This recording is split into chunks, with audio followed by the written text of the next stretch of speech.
Thanks, man. Do you know that perception is reality, and the only perception you have is what's inside your own mind? Our perception of the world isn't necessarily what we always think it is. A good analogy of this is it's kind of like a shadow and trying to work out what's going on based on the image of the shadow. You can tell from the shadow that that's my hand, but you can't really get too much information about it. And that makes it very hard to see what's happening.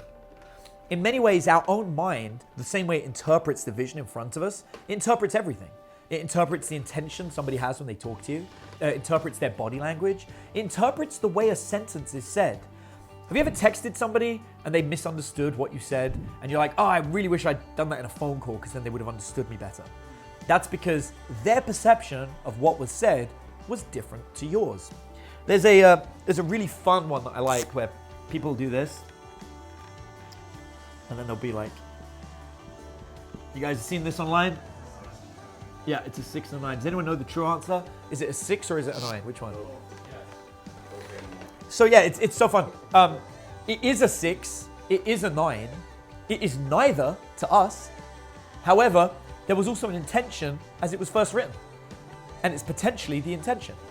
It's potentially 4 different things, and goodness knows whatever else more from somebody that doesn't understand that numeral, right? So there's so many different things that it could be. The key element here is it's all irrelevant. It's purely down to perception. And so when you talk to somebody, if this is a single number, how much do you misunderstand per day? How many beliefs do you have that are wrong? How often are you the one that's incorrect? Arguably a lot, right? Exactly, infinite. You're arguably wrong all the time, or right all the time, depending on how you want to look at it. So your beliefs, believe it or not, hold you back. You have core beliefs that you think is how the world is run. And they're probably wrong. And yet, we use those beliefs to constrain and control our success. For example, some of you may have convinced yourself that you don't want a high-end career that pays you lots of money. You may have convinced yourself that you don't need that, and that actually that wouldn't make you happy. And yet, as you haven't done it, you don't know. Some of you may believe that you're unattractive, and therefore you shouldn't date somebody who is attractive. And yet, because you haven't tried it, you just don't know. These beliefs, these false beliefs that hold us back, we call limiting beliefs. And many people in the world suffer from them. It's why so many people struggle to get ahead in life, struggle to achieve the things that they want to do, because they believe that they are limited, that there is an absolute limit to where they can go. One of my very good friends was a guy by the name of Dr. Sean Stevenson. Dr. Sean Stevenson was known as the 3-foot giant. He was confined to a wheelchair most of his life. He was born with a number of different medical complications that meant that he was going to have a challenging life compared to the average human. And yet, he spoke on stages all over the world, became a multi-millionaire, ended up being friends with Tony Robbins. I mean, this is a very successful person. And I count myself lucky enough that I got to stand on stage next to him and speak and travel the world as well. Sean didn't believe that his disability was a disability or that it would hold him back. So these beliefs are called limiting beliefs. And your job in life, if you want to be successful, is to remove them. Now, when it comes to dating, those limiting beliefs can be completely harmful.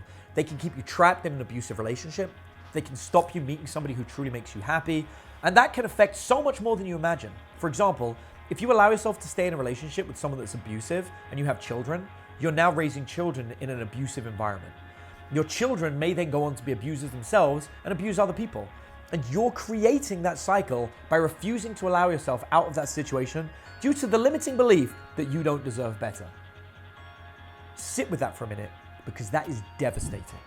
It's not just impacting your life, it's impacting the lives of your children and your children's children and potentially other people's children and so on and so forth. So we have to be able to get around these limiting beliefs.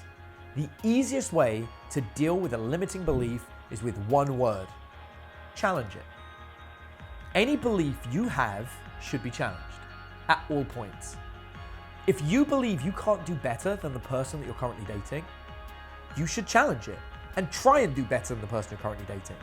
And you should keep doing this until you get to a point where you're so happy that you no longer need to challenge it. If I could give you one tip in life, so many people are looking for their purpose or looking for what they're trying to achieve. In my experience, the best thing to try and achieve is happiness. If you use happiness as your measure, you'll always be happy if nothing else. And so just ask yourself, are you happy in your career? Are you happy with who you are and what you look like? Are you happy with the choices you make? Are you happy in the relationship that you're in? Are you happy? If the answer is yes to all of those questions, then your limiting beliefs aren't doing any damage to you. They're actually helping you stay happy, and that's great. If, however, when I said that, there were things that you wished were different, there are things that you wish you could change, you should challenge those limiting beliefs. Challenge the fact that you don't have the job that you like. Challenge the fact that you're in the right relationship. Challenge everything about your life until you create the life that makes you happy. And that's the key to success. So how do we challenge a limiting belief? It's very simple. We test. Think of yourself as a scientist, and you're also the experiment. Your goal is to test and see if you can make your situation better. Can you improve it? If you want to date somebody that you believe is better than the partner you're with, what could you do about yourself to make yourself better? To make it so you feel worthy of a better partner.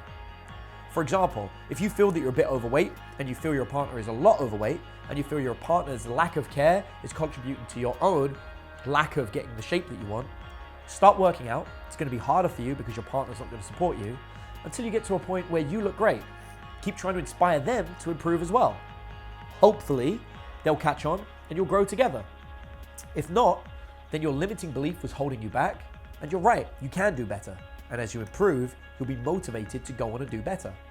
But I want to remind you that if you're happy where you are and you're happy with the weight that you both have, then this isn't a limiting belief. You're already happy. You're where you need to be. No need to change. So I want to make it clear that I'm not saying that you necessarily have to go and lose weight. I'm saying if you're unhappy with your weight, then you should lose it. Likewise, if you're unhappy with the lack of weight you have, you probably want to gain it.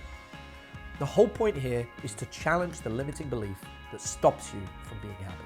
I'm always fascinated by people when it comes to running achievements. When someone's like, no one can run a mile in under 5 minutes, and then somebody did it, and then so on and so forth until we get to like the 3-minute mile. And as we go forward in life, I suspect as humans, we will continually improve and keep pushing these limitations. The things that other people say are impossible, future generations tend to challenge and defeat.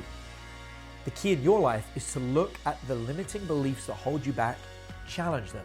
Allow yourself to move into the better life, the life that you want, that gives you the partner you want, because that's the key to getting the happiness that not only you want, but that you deserve.